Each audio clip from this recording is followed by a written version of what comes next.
Hello and welcome to the Craft Beer Corner. For today's beer review, we're jumping into yet again another new to me brewer, and that is Dssolvr, spelled D-S-S-O-L-V-R. They're based in Asheville, North Carolina. This beer is called Unknown Beast, and it is a Schwarzbier, 5% ABV on this one. Schwarzbier, I love it. It's a great classic German beer style. It's a black lager, but it's not a beer that you can find everywhere, or one that indeed I get to drink all that often. So I saw this one pop up in Tavour and I knew I was going to grab it. Label art on this is kind of creepy. I don't know how best to describe it, but it's got some eyes and some horns, and I don't know. It is what it is. Not sure what that has to do, other than this is called Unknown Beast. So maybe that's kind of their allusion to a beast. But nonetheless, it is a Schwarzbier, Schwarz being the German word for black, beer, black beer. So dark, crack. All right, we're using our nice, we don't use this one a lot, our nice pub glass. This works well for a lot of different styles. This will be great for Schwarzbier here. You could use it for something like a nitro stout. It's got that really nice little spot in there where a head can form and collect and give you a good visual line. This one is not having a problem forming a nice head here, so we're going to back it down. Didn't come close to getting that whole beer in there. Really active. So really, yeah, nice activity there on the head.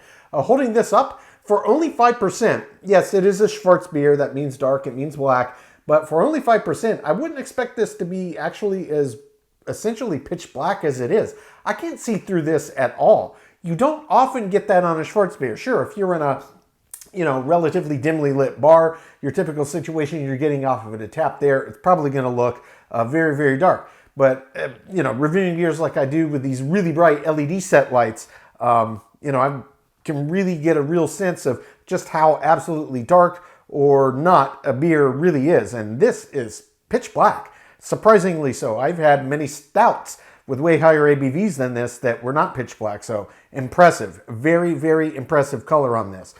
Head is settling down a bit here, quite aggressive, quite thick, quite creamy. We can already look and see, that easily could have been pulled from a tap at a bar. Really, really fantastic job. So we're going to get up over this for a proper sniff. Oh yeah, wow.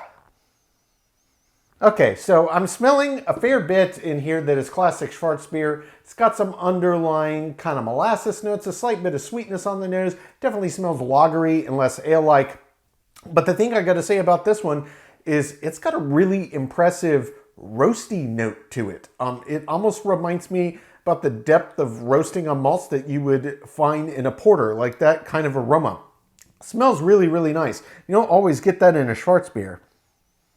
Wow, yeah, it's really got a big nose, and that's fighting through this thick, thick head of foam. So this is going to have to just settle a little bit over time. Once we get in the natural oils in my beard, probably will help break this head down a little bit, but it does look quite nice. So mess in the beard, we're going to jump right in.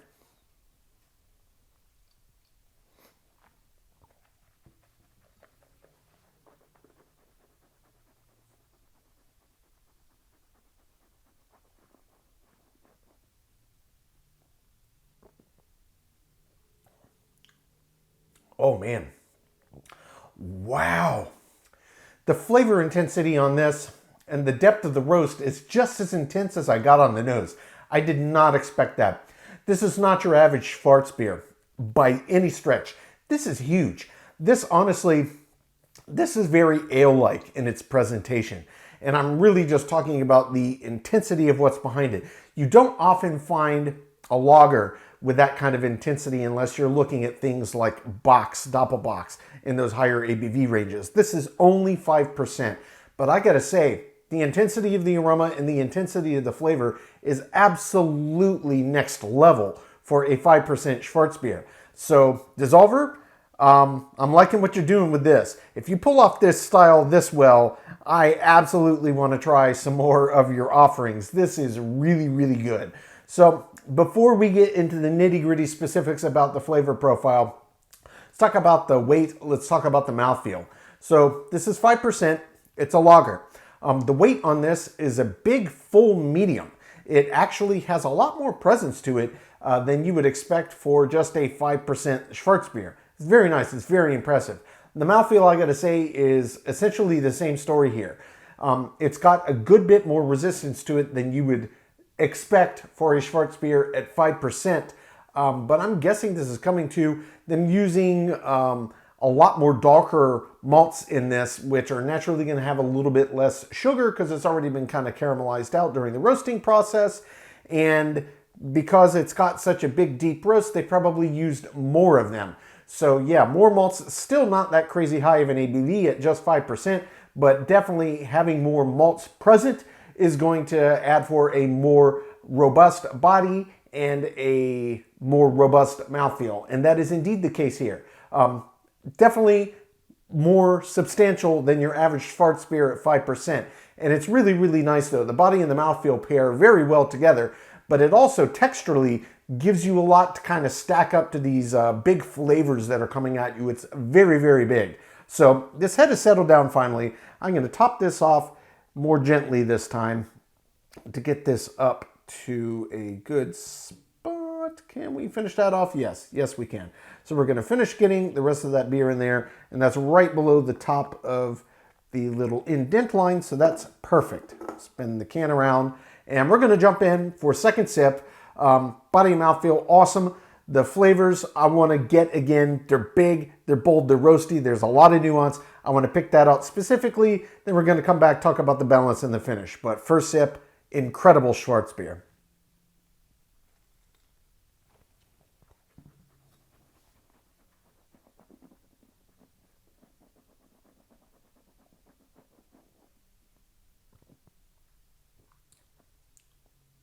It really is substantive. The weight and the texture, really, really nice. Okay, so when you first swallow, you get very much the underlying classic Schwarzbier flavor.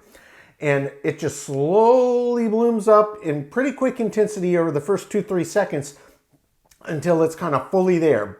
That's what you got. A big, big, big flavor presence. And on this one, it's extremely roasty. It's very deep roast. It does put me in mind a lot, just like the aroma did, of a really good underpinning of roast that you would find in a porter. It's a lot like that. Very roasty. There's subtle coffee-like notes coming off of it. There's subtle cocoa, cacao-like notes coming off of it. And there's also, which I really like, and you don't always get, some really nice molasses, like blackstrap molasses notes coming off of this. So very dark, very rich, very roasty. And they're just intermingling, constant waves. You're getting a little more kind of coffee note on this part. You're getting a little more cacao. You're getting a little more molasses, a little more roast.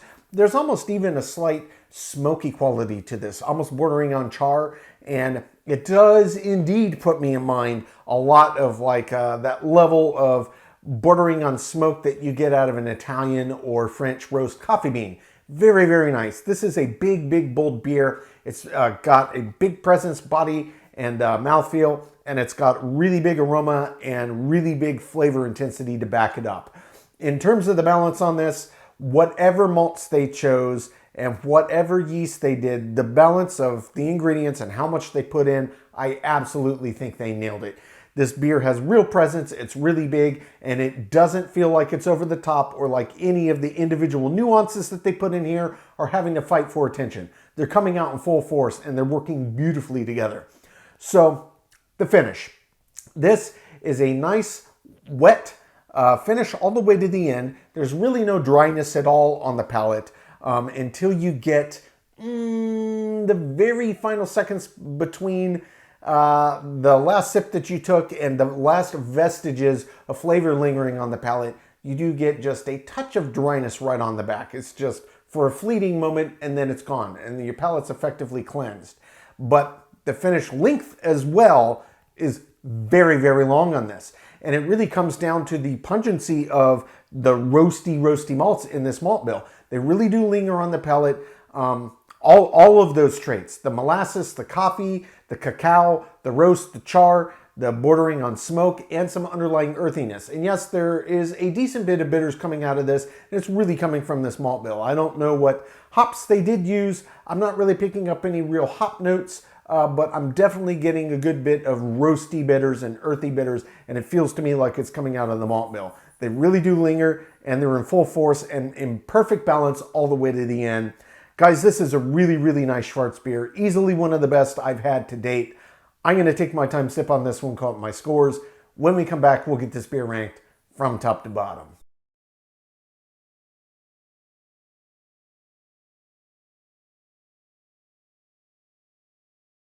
All right, now that we've gotten to enjoy this beer, we're going to get it ranked. This was Dssolvr's Unknown Beast, a Schwarzbier clocking in at 5% ABV. Dssolvr is based in Asheville, North Carolina. So here we go again. Here's another one out of, I think, 3 total now in the last several weeks.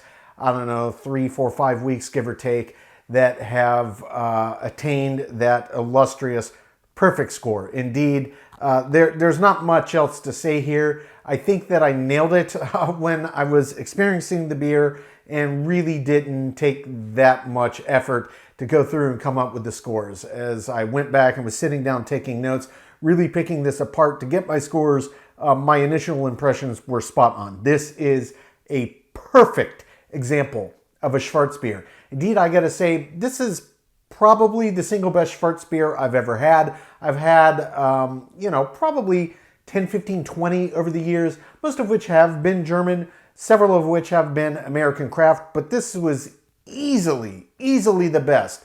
And I think it came down to just how much more large the presence that the beer had. It was still very distinctly a Schwarzbier, a dark, a black lager, and it was very crisp and refreshing. This beer just had a lot more presence to it, both in terms of texture, both really all in terms of texture and aroma and in flavor. And I mean, just everything that they did with this beer, they executed flawlessly. So it did get a perfect 10 out of 10 in all 10 categories for a total score of 100.